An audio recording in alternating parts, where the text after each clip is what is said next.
तो आपके अपने यूट्यूब चैनल आदर्श विजन क्लासेज में स्वागत है। तो आप लोग कैसे हैं? आशा करते हैं आप लोग अच्छे से होंगे और अपने पढ़ाई को कंटिन्यू कर रहे होंगे। तो आप लोग क्लास 12 के हिंदी का एग्ज़ाम दे दिए हैं, ठीक है। उसका आप लोग का आंसर की लेके आए हैं। क्या आंसर की लेके आए हैं इस वीडियो में? ये आंसर की है किस सब्जेक्ट का है जी? तो हिंदी का है। हिंदी का है। आप लोग वीडियो के लास्ट में ये हमको बता दीजिएगा कि आपको कितना नंबर आया, मतलब कितना नंबर आया 25 क्वेश्चन में, ठीक है। 25 को बनाना था, 25 में आपका कितना आंसर सही है आप लोग इस वीडियो के कमेंट में बता दीजिएगा। टोटल क्वेश्चन तो 30 को पूछा गया था, लेकिन हमको कितना बनाना था? 25 ही बनाना था, ठीक है। तो 25 में कितना नंबर लाए हैं बता दीजिएगा। चलिए वीडियो को स्टार्ट करते हैं। वीडियो को स्टार्ट करते हैं। देखिए क्या कहता है, पहला क्वेश्चन से चलेंगे। पहला क्वेश्चन है, जो संज्ञा या सर्वनाम की विशेषता बताए उसे क्या कहते हैं? जो विशेषता बताए संज्ञा और सर्वनाम और संज्ञा के विशेषता बताए उसे विशेषण कहते हैं। उसको क्या कहते हैं? विशेषण कहते हैं। इसका ए आंसर सही हो गया। दूसरा कह रहा है, साध्वनि का उच्चारण स्थान क्या है? साध्वनि का उच्चारण स्थान, अब देखिए सा इस प्रकार होता है, ठीक है। तालब सा होता है, फिर मूर्धा सा होता है। अब हाँ, यहीं से आपको पता चल गया क्या? ये दांत सा हो गया, तालब सा हो गया और ये मूर्धन्य सा हो गया। यानी तालब सा है, यानी डांटी सा है, यानी कि दांत से होगा। क्या है? दांत से होगा। डांटी सा ना, दांत सा हो बोलते हैं, ठीक है। तो इसके लिए दूसरा के आंसर हो गया बी। दूसरा के आंसर क्या हो गया? ए हो गया, यानी दंत हो गया, ठीक है।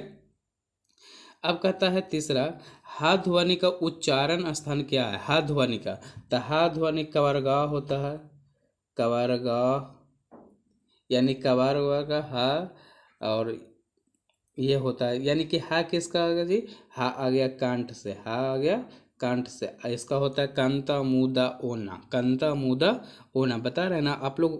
चैनल को सब्सक्राइब कर लीजिए और यहाँ पर जुड़ जाए। आप लोग को सभी तरह के सब्जेक्ट का वीडियो मिलने को देखने को मिलेगा, ठीक है।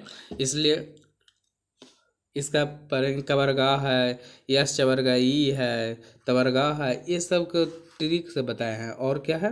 कंता मुदा ओना, यानी कि कवरगाह हुआ तो कंठ हो गया, ठीक है। तो कंठ हो गया, तो इसका हा का उच्चारण स्थान कौन है जी? तो हा का हो जाएगा कंठ, यानी D is the right answer. इसका आंसर क्या हो जाएगा? डी हो जाएगा, ठीक है। अब आ जाए हिंदी में अनुनासिक वर्णों की संख्या। अनुनासिक वर्ण किसे कहते हैं जानते हैं? अनुनासिक वर्ण जैसे का खा गा लिखते हैं, का खा गा घा अंगा लास्ट में आता है, तो इसी को अनुनासिक वर्ण बोलते हैं। इसको क्या बोलते हैं? अनुनासिक वर्ण बोलते हैं। इसी प्रकार आप लोग का कितना है? 5 है। का खा गा चा सा जा जा यहाँ है। तो ये सब है जो क्या है जी? 5 गो है। यह अनुनासिक वर्ण है। अनुनासिक वर्ण कितना हो गया? 5 हो गया, यानी सी इज द राइट आंसर, ठीक है। कितना आसान बन रहा है ना? आप लोग बताइएगा कितना सही हुआ है। अब ये क्या है? समुच्च का संधि विच्छेद करिए। संधि विच्छेद मैंने अलग अलग, यानी सम जोड़ उत प्लस चय, यानी इसका डी हो जाएगा आंसर। कितना हो जाएगा? डी हो जाएगा। अब कह रहा है, आपने क्या खाया? आपने क्या खाया? क्या मतलब कि ये पूछ रहा है आपसे, क्या कर रहा है? पूछ रहा है, यानी कि कौन हो जाएगा? प्रश्नवाचक हो जाएगा, यानी कि इसका सी इसका राइट आंसर हो गया। छठा के कौन आंसर हो गया जी? सी हो गया। चलिए सातवां कहता है, राम ने भिखारी को पैसे दिए। राम ने भिखारी को पैसे दिए, तो इसमें कौन कारक है? आप लोग को जानते हैं कारक क्या होता है? कर्ता ने कर्म को, यहाँ कर्म नहीं लगाना है, आगे वाला यहाँ कर्म कर रहा है। कर्ता ने कर्म को करण से, यहाँ पे आ जाएगा संप्रदान। क्या आ जाएगा? संप्रदान आ जाएगा। क्या आ जाएगा? संप्रदान, यानी कि इस बी इसका आंसर सही हो जाएगा। सातवां का आंसर क्या हो जाएगा? बी हो जाएगा। क्लियर? बताइए क्लियर है? बोलिए जी। चलिए क्लियर है तो आगे चलिए। अगला करा, अकल पर पत्थर पड़ना, अकल पर पत्थर पड़ना, कि इसका आंसर क्या है? अकल पर ना कहता है तो अकल पर पत्थर पड़ गया, दम दम दिमाग नहीं काम कर रहा है, यानी बुद्धि भ्रष्ट हो गया, उसका क्या हो गया? बुद्धि भ्रष्ट हो गया, यानी कि डी आंसर इसका सही हो जाएगा। क्या हो जाएगा? डी आंसर सही हो जाएगा। आठवां के कौन आंसर? डी होगा। नुमा कहता है निम्नलिखित शब्दों में से कौन सा शब्द शुद्ध है? शुद्ध है तो देखिए पहला आकाश, तो आकाश को कैसे लिखते हैं जी? बोलिए, आकाश को ऐसे लिखते हैं आ का या तालब सा, यहाँ डांट सा है, ये तो गलत है। फिर अगर देखिए पत्नी, पत्नी किसको कैसे लिखते हैं? पत्नी, पत्नी ऐसे लिखते हैं। पत्नी को अच्छा से लिखिए, क्या, नहीं तो गर्मा जाएगी। तो पत्नी हो गया। रात्रि, रात्रि को ऐसे लिखते हैं, ऐसे। तो ये तीनों तो गलत है, ये गलत है। तो बचेगा कौन? बी, यानी कि इसका राइट आंसर हो जाएगा बी। बी इसका राइट आंसर हो गया, यानी कि असुर हो जाएगा। असुर सही शब्द लिखा हुआ है, क्या? असुर सही लिखा है। अब कहता है निम्नलिखित वाक्यों में कौन सा शुद्ध है? कौन सा शुद्ध है? वह गीत की दो चार लड़ियां गाती है, यानी कि ये तो नहीं होगा। ये देखिए श्री कृष्ण के अनोखो नाम थे, ये तो बचपन से हम लोग पढ़ते आ रहे, 10वां में भी आप लोग पढ़े होंगे, तो ये वाला बहुत बार पूछा है, यानी कि बी इसका राइट आंसर हो जाएगा, बी इसका सही आंसर हो जाएगा, यानी कि 10 का क्या होगा? 10 का कितना आंसर? बी हो जाएगा। अब ये अमावस्या, अमावस्या का विलोम क्या है? विलोम समझ रहे हैं ना? उल्टा, दिन के हो गया रात, दिन के क्या? दिन के रात, और क्या? सुबह के शाम, सुबह के शाम, ऊपर के नीचे, ये सब विलोम है। उसी प्रकार पूछा है कि अमावस्या का विलोम क्या है? तो अमावस्या को हो जाएगा क्या जी? पूर्णिमा। अमावस्या का विलोम क्या हो जाएगा? पूर्णिमा हो जाएगा सर। अमावस्या का विलोम पूर्णिमा हो गया, ठीक है। यानी कि 11 का बी आंसर सही होगा, 11 का बी आंसर सही है। क्या कैसा लग रहा है आप लोग का? चलिए, कनक, कनक किसे कहते हैं? यानी कनक शब्द का अर्थ क्या है? तो कनक माने होता है सोना, कनक माने होता है क्या? सोना होता है, आभूषण। कनक किसका? यह पुस्तक है, कनक का पर्यायवाची शब्द कौन है? तो सोना हो जाएगा। अच्छा, इसमें देखिए राजगिरा, राजगिरा कौन सा समास है? बताइए, राजगिरा कौन सा समास है? तो इसका तत्पुरुष समास है। क्या है? तत्पुरुष समास, यानी कि 13 का क्या आंसर हो जाएगा जी? ए आंसर हो जाएगा 13 का। 13 का क्या हो जाएगा? ए आंसर हो जाएगा। अगला कह रहा है पराजय शब्द में जुड़े उपसर्ग के लिए विकल्प सही है। पराजय माने उपसर्ग पूछ रहा है, उपसर्ग, उपसर्ग, उप देखिए अनियन है, यानी कि आगे लगेगा, उपसर्ग होगा जो आगे लगता है। और प्रत्यय देखिए कैसे लिखाता है, प्रत्यय, यानी कि पारा प्रत्यय में, यानी पीछे लगेगा। तो जो पीछे लगेगा उसको प्रत्यय बोल देंगे, और जो आगे लगेगा उसको क्या बोल देंगे? उपसर्ग बोल देंगे। यहाँ पे पूछा है पराजय शब्द से, पराजय शब्द का उपसर्ग, तो इसको क्या लिख सकते हैं? परा प्लस जय लिख सकते हैं, परा प्लस जय, यानी कि ये आगे लग गया और ये पीछे लग गया। तो उपसर्ग बोला है तो ये परा हो जाएगा, प्रत्यय पूछता तो ये जय हो जाता। क्या? यानी कि इसका राइट आंसर कौन हो गया जी? पराजय में कौन सा उपसर्ग है? परा। पराजय का उपसर्ग कौन है? परा है। क्लियर? परा है।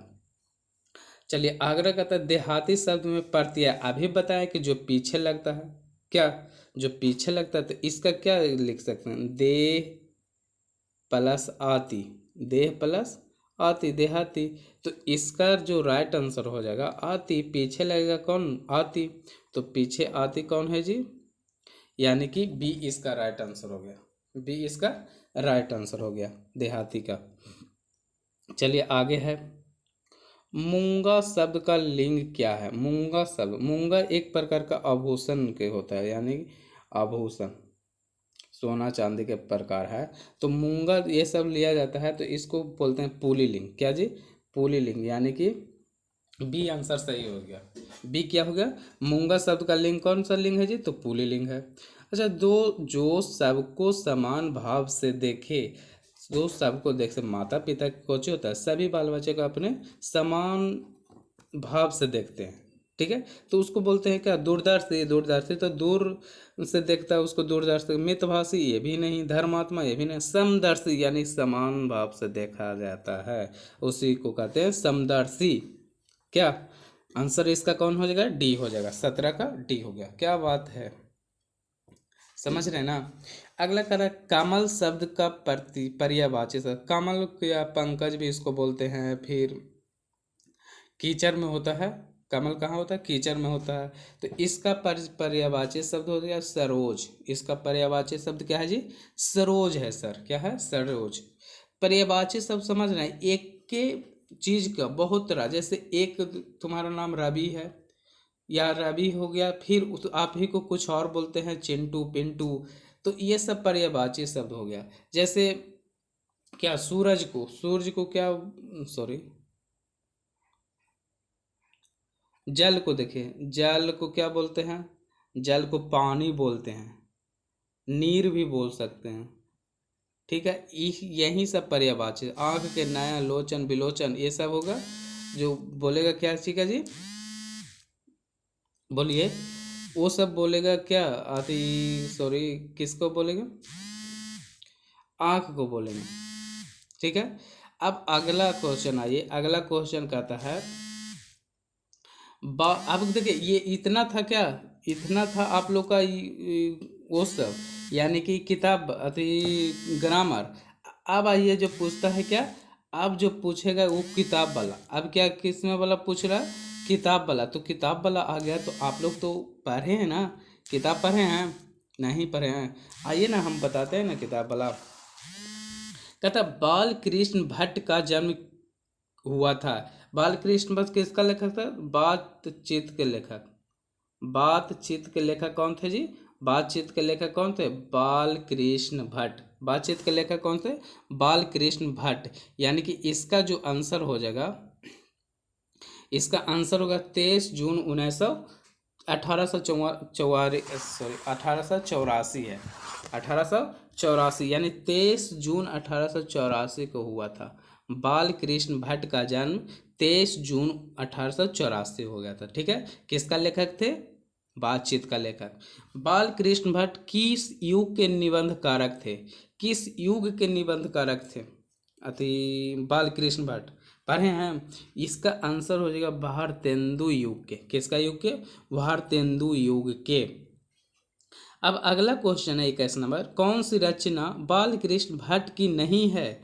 देखिए इसमें कौन सा है जो बाल कृष्ण भट्ट की नहीं है, तो बता दें आपको कि ये नूतन ब्रह्मचारी है, जो उसी का रचना है। बाल कृष्ण भट्ट जी का ही रचना है। सद्भाव का अभाव ये भी उनका ही रचना है। 100 आजान एक सुजान उनका ही रचना है। लेकिन इसमें जो ये डी आंसर से है, परीक्षा शुल्क, परीक्षा गुरु, ये उनकी रचना नहीं है, उनका रचना नहीं है। तो इसमें वही तो पूछा है कि बाल कृष्ण भट्ट की रचना कौन सी नहीं है, तो क्या होगा, परीक्षा गुरु। क्या होगा आंसर इसका, परीक्षा गुरु, यानी 21 का आंसर डी हो गया।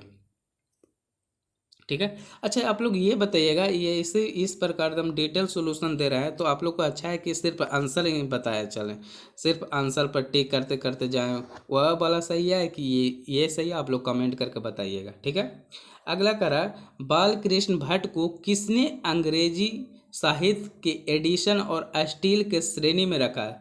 को बाल कृष्ण भट्ट को क्या कहते हैं, कोई एडिशन बोल दिया, कोई उसको स्टील के श्रेणी में रख दिया, तो ये कौन रखते, तो रामचंद्र शुक्ल, रामचंद्र शुक्ल कहे थे, रामचंद्र शुक्ल। यानी 22 का सी आंसर सही हो गया, 22 का क्या होगा, सी आंसर हो गया।